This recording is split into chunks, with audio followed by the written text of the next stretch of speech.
Hej alle sammen. Jeg er faktisk ret ondt i ryggen. Det er nødt til info. Hej alle sammen. Hej alle sammen. Ja, jeg har tænkt mig at lave den her unboxing haul video, hvor jeg pakker den her pakke op, som jeg har fået leveret fra Nice, eller jeg har faktisk købt den fra Nice. Og ja, den har jeg bare tænkt mig at pakke op. The air was cold, but something about it felt like home somehow. And I left my scarf there at your sister's house, and you still got it in your drawer even now.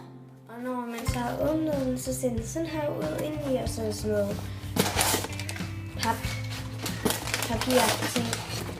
Og ja, så er der sådan her lille Haribo pose, hvilket altså så er ret fint. Så er der også den her bommel, tror jeg, man siger, som papir, hvor der står, hvad det er, jeg har købt.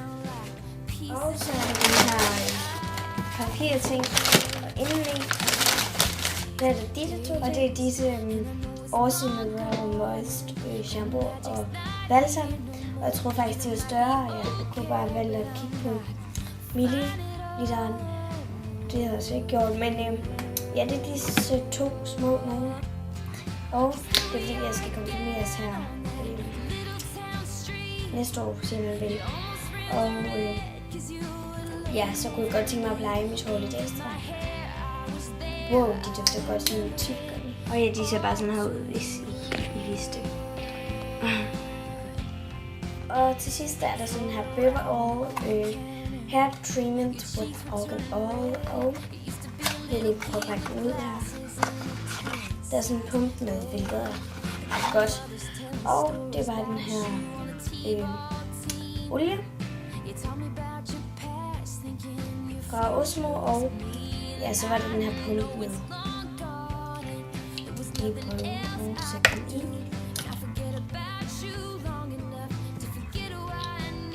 Så jeg vil så ikke putte den her ovenpå. Men der er i hvert fald den her pump med, og det synes jeg er super smart, så jeg ikke skal se at hælde og så videre. Og priserne, det var 20 per stykke for den her billede. Og det er så lille, men pyt. Og så er det den her Berber All, den kostede 69, mener jeg det var. Og så var det hele noget 30 kroner. Og jeg er i hvert fald super glad for tingene, og det er virkelig sødt, det lige gav sådan en frugtbord, som jeg så lige spist. Og så fordi jeg var til markedet her forleden dag, eller her i weekenden, så vil jeg også lige vise de ting, jeg købte, ikke sådan, det var kun en to ting.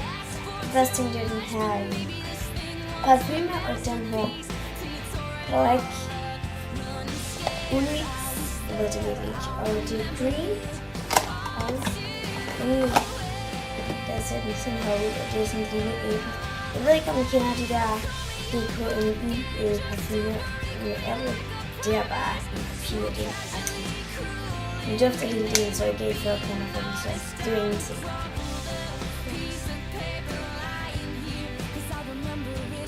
Og så købte jeg også de her smiley-øreringe til 10 kroner, så det var virkelig billigt. Men ja, det var den her lille video, og jeg er virkelig glad for de ting, jeg har fået eller købt. Ja. Og ja, husk like og subscribe og det hele. I må meget gerne skrive forslag til videoforslag nede i kommentarerne. Hej hej!